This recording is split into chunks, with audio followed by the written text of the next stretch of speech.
Coba bayangin dulu deh, ada satu negara kecil banget di dunia ini, luasnya cuman sekitar 44 hektar, itu tuh segede kampus universitas atau bahkan lapangan bola yang diperluas dikit. Dan penduduknya gimana? Cuma sekitar 800 orang doang. Dan yang lebih gokil lagi, jumlah tentaranya cuma 80 orang. 80 bro! Sekelas anak satu angkatan doang tuh. Tapi anehnya, negara ini tuh nggak pernah diserang siapapun. Serius, nggak ada ribut-ribut, nggak ada yang nyoba invasi, hidup damai, tentram, seadem AC 16 derajat. Lah, kok bisa? Namanya Vatikan. Iya, Vatikan, negara paling kecil di dunia yang terletak di tengah-tengah kota Roma, Italia. Tapi jangan salah, meskipun kecil, negara ini punya pengaruh gede banget, terutama dalam hal agama. Soalnya, ini adalah markasnya pemimpin tertinggi umat Katolik sedunia, Paus alias Pope. Nah, karena penting banget, Vatikan tentu butuh perlindungan. Tapi lucunya, yang jaga negara ini bukan pasukan militer biasa, tapi Swiss Guard, pasukan super unik yang seragamnya warna-warni kayak mau ikut lomba kostum di karnaval. Tapi tunggu dulu, jangan ngatain dulu. Karena meskipun bajunya kelihatan kayak cosplay abad pertengahan, Swiss Guard ini dilatihnya serius banget. Mereka semua adalah pria muda asal Swiss, wajib Katolik, wajib udah lulus pelatihan militer di negaranya, dan yang daftar juga nggak bisa sembarangan. Harus setia, disiplin, dan jujur aja, harus ganteng juga sih, biar fotonya pas lagi jaga paus keren kalau masuk Instagram resmi Vatikan. Tapi pertanyaannya tetap satu, kenapa negara sekecil ini bisa aman banget, bahkan nggak pernah diserang? Apa karena pasukannya hebat? Atau ada alasan lain yang lebih dalam, yang bikin negara lain mikir dua kali sebelum ganggu Vatikan? Di video ini, kita bakal bongkar semua jawabannya. Mulai dari sejarah berdirinya Swiss Guard, latihannya, syarat rekrutmennya, sampai rahasia di balik keamanan Vatikan yang nggak biasa. Jadi, simak sampai habis dan siap-siap kaget. Rano Sendekia.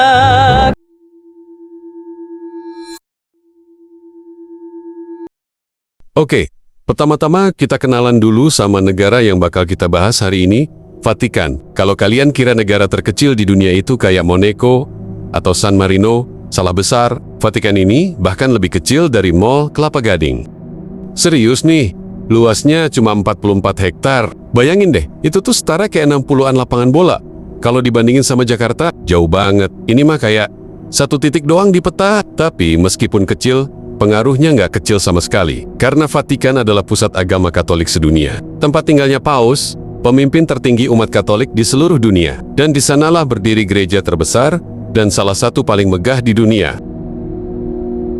Yang lebih unik lagi, Vatikan itu beda dari negara pada umumnya. Di sini, nggak ada pasar, nggak ada ojek online, nggak ada kehidupan warga sipil biasa kayak kita. Soalnya, hampir semua orang yang tinggal di Vatikan tuh kerja buat gereja atau bagian dari pemerintahan gereja Katolik. Jadi bisa dibilang, ini negara tanpa rakyat jelata. Semua warganya yang jumlahnya pun cuma ratusan adalah imam, biarawan, tentara Swiss Guard, atau pejabat gereja. Ini negara yang literally isinya orang-orang suci.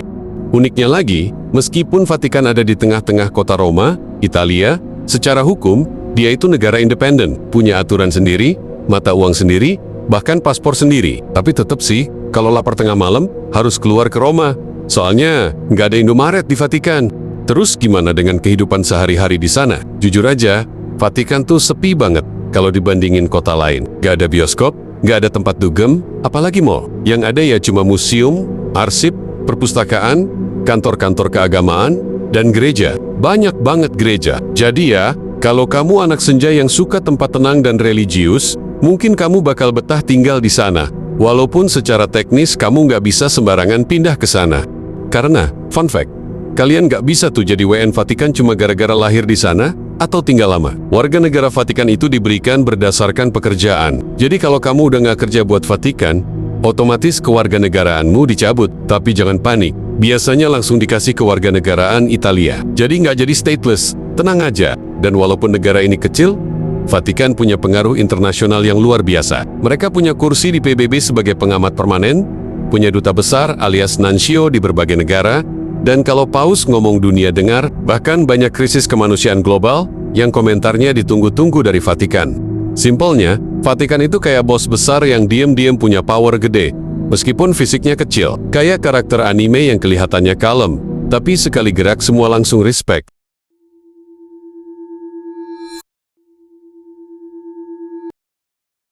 Oke, sekarang kita bahas highlight paling mencolok dari Vatikan, yaitu pasukan Swiss Guard, pasukan elit, tapi penampilannya beda dari yang kalian bayangin. Kalau pasukan lain pakai seragam kamuflase biar nyaru, Swiss Guard malah tampil nyentrik dengan baju warna-warni, biru, merah, kuning, kayak jajan pasar atau permen lollipop. Tapi jangan salah, di balik baju yang kelihatan kayak kostum drama kerajaan ini, mereka adalah pasukan militer serius. Swiss Guard ini udah eksis dari tahun 1506. Gila, itu sebelum Indonesia ada sebagai negara. Sebelum Belanda datang bawa Foch, bahkan sebelum Shakespeare jadi penulis legendaris. Artinya, mereka udah jagain paus lebih dari 500 tahun. Bukan kaleng-kaleng, bro! Dan meskipun kelihatannya antik, proses jadi Swiss Guard itu modern dan ketat banget.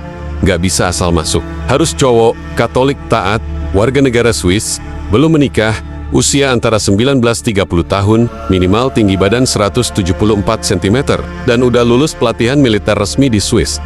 Jadi kalau kamu ngebayangin kayak audisi boyband ya, mirip sih, tapi versi suci dan siap tempur. Dan jangan kira kerjaan mereka cuma berdiri doang buat foto bareng turis. Swiss Guard itu dilatih buat ngelindungin paus, titik. Latihannya mencakup bela diri, penggunaan senjata api modern, strategi pertahanan, sampai simulasi pengamanan krisis. Mereka juga punya unit khusus buat ngawal paus secara pribadi. Emang sih, kalau dilihat dari luar, Swiss Guard ini kayak gabungan antara cosplay Renaissance sama keamanan gedung DPR. Tapi begitu kalian tahu kemampuan mereka, langsung ngeh mereka bukan pajangan museum, tapi bodyguard profesional dengan jiwa satria. Bahkan moto mereka aja serius banget, Acriter Fideliter, yang artinya dengan gagah berani dan setia. Dan sumpah mereka tuh nggak main-main. Saya bersumpah akan dengan setia, jujur, dan dengan kehormatan melindungi paus. Bahkan jika nyawa saya jadi taruhannya, bro, mereka literally siap mati demi paus. Jadi kalau disuruh milih antara jagain paus di Vatikan yang adem dan damai, atau terjebak macet 3 jam di Jakarta pas hujan deras, kayaknya gue juga bakal daftar jadi Swiss Guard deh. Setidaknya bisa pakai baju keren, dan gak perlu stres lihat plat nomor ganjil genap. Dan yang bikin makin keren, mereka juga jadi ikon budaya. Banyak yang bilang, Swiss Guard ini adalah salah satu tentara paling stylish di dunia. Bahkan katanya, desain seragam mereka terinspirasi dari lukisan-lukisan Renaissance dan sempat dirombak oleh komandan modern biar tetap kelihatan klasik tapi nyaman dipakai. Jadi, ini literally fashion meets function.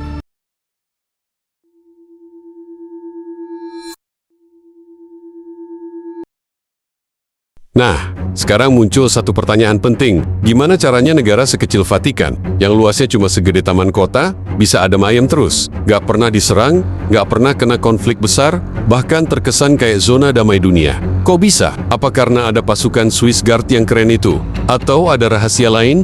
Jawabannya, sebenarnya ada 2 faktor utama yang bikin Vatikan ini super aman, yaitu kekuatan simbolik dan kekuatan diplomasi tingkat dewa. Pertama, dari sisi simbolik, Vatikan itu bukan cuma negara kecil biasa, tapi pusat spiritual bagi lebih dari 1 miliar umat Katolik di seluruh dunia. Jadi kalau sampai ada yang berani nyentuh Vatikan, ya siap-siap aja dapat amarah dari seluruh komunitas Katolik global. Ini bukan sekadar bikin dosa atau dimarahin netizen, tapi bisa memicu krisis internasional skala gede. Bayangin aja nih, nyerang Vatikan tuh kayak nyenggol tempat suci umat yang punya sejarah ribuan tahun. Reaksinya bisa jauh lebih heboh dari sekadar perang biasa. Makanya, negara manapun, bahkan yang lagi konflik berat, pasti mikir 1000 kali sebelum macam-macam sama Vatikan. Nggak worth it banget nyari masalah di situ.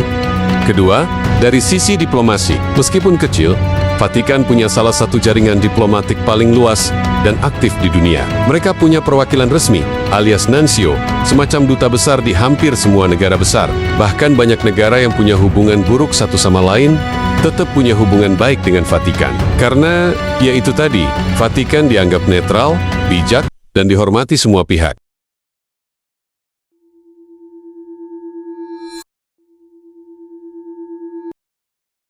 Swiss Guard itu bukan sekadar pajangan manis di depan gereja. Mereka memang tampil elegan dengan seragam warna-warni dan pose tegak kayak patung. Tapi di balik itu semua, mereka adalah pasukan militer sungguhan, dilatih dengan standar tinggi, disiapkan buat momen paling genting, dan siap pasang badan demi melindungi paus kapanpun dibutuhkan. Latihannya nggak main-main. Mereka rutin latihan fisik, bela diri, taktik pengamanan, hingga penggunaan senjata modern. Jadi meskipun kelihatan klasik, kemampuan mereka mutakhir, mereka pegang senapan, paham prosedur pengamanan VVIP, bahkan punya latihan khusus buat situasi darurat kayak evakuasi paus atau serangan mendadak. Dan kalau kalian lihat mereka bawa pedang panjang atau helm dari logam, itu bukan sekadar kostum ala film kerajaan, itu beneran senjata tajam dan alat tempur. Cuma bentuknya aja yang klasik. Jadi jangan heran kalau mereka kelihatan kayak aktor film sejarah, tapi sebenarnya bisa ngelumpuhin musuh dalam hitungan detik. Mereka kombinasi sempurna antara gaya klasik dan kemampuan modern. Uniknya lagi, meskipun tugas mereka berat, Swiss Guard juga tetap manusia biasa. Di luar jam tugas, mereka punya kehidupan sendiri. Mereka tinggal di asrama khusus di dalam wilayah Vatikan, punya ruang makan area olahraga, bahkan kadang bikin acara bareng, kayak nonton bola bareng atau makan malam komunitas. Bahkan, setelah masa kerja tertentu, mereka boleh menikah dan membawa keluarga kecilnya tinggal di wilayah Vatikan. Tapi tetap ya, syarat masuk dan jadi Swiss Guard itu ketat banget. Jadi bukan pekerjaan yang bisa dianggap remeh. Mereka harus tetap disiplin, jaga tubuh tetap fit, dan siap 24 jam kalau ada ancaman.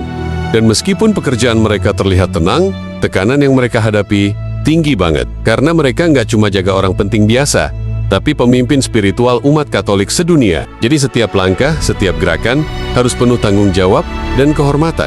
Bayangin aja, kerjaan kalian adalah memastikan orang yang dihormati lebih dari 1 miliar umat di seluruh dunia bisa hidup dengan aman dan nyaman. Gak heran kalau Swiss Guard ini dianggap salah satu pasukan pengawal paling bergengsi di dunia.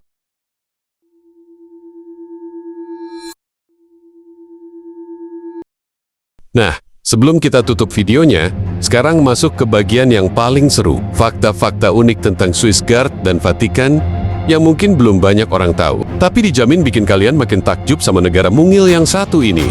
Pertama, jumlah Swiss Guard itu ternyata dibatasi. Total maksimalnya cuma 135 orang aja. Dan dari jumlah itu, yang aktif jaga harian cuma sekitar 80 orang. Jadi, bisa dibilang, ini salah satu pasukan pengawal paling eksklusif di dunia. Kecil jumlahnya, tapi kualitasnya, wah, elit banget. Mereka tuh bener-bener dipilih dari yang terbaik, kayak tim impian gitu. Kedua, seragam mereka yang super ikonik itu, yang warnanya mencolok dan modelnya kayak kostum teater Renaissance, ternyata punya sejarah menarik juga. Banyak orang salah sangka dan bilang itu dirancang oleh Michelangelo, si seniman legendaris yang juga bikin lukisan di langit-langit Kapel Sistina. Ketiga, ini nih yang bikin Swiss Guard makin unik.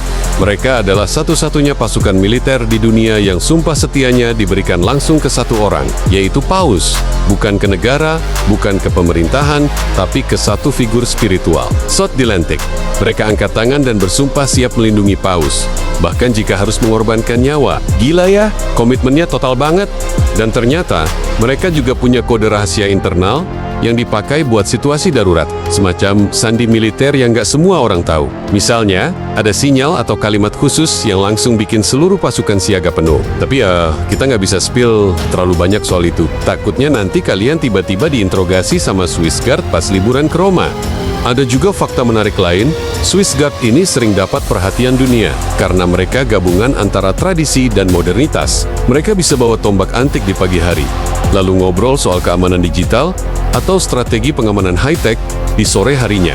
Jadi, jangan bayangkan mereka kuno ya, mereka justru sangat update, cuma tampilannya aja yang klasik. Dan yang paling menarik, banyak turis yang datang ke Vatikan bukan cuma buat lihat gereja atau paus, tapi pengen selfie sama Swiss Guard. Karena ya itu tadi, mereka punya aura yang beda, campuran antara satria zaman dahulu dan agen rahasia modern. Karen Bank. Jadi, jangan pernah remehin negara kecil. Vatikan mungkin cuma segede lapangan bola, tapi pengaruhnya bisa mendunia. Dan Swiss Guard, mungkin bajunya kayak badut ulang tahun, tapi skill mereka serius banget. Kita bisa belajar satu hal dari mereka, nggak perlu jadi besar buat bisa kuat. Yang penting, punya identitas, punya nilai, dan tahu cara bertahan dengan cerdas. Kalau kamu suka konten-konten unik dan nggak biasa kayak gini, jangan lupa like, komen, dan subscribe. Ya, karena masih banyak fakta-fakta mencengangkan lainnya yang bakal kita bahas bareng. Dan, share video ini ke teman kamu yang hobinya debat tapi belum tahu soal Swiss Guard.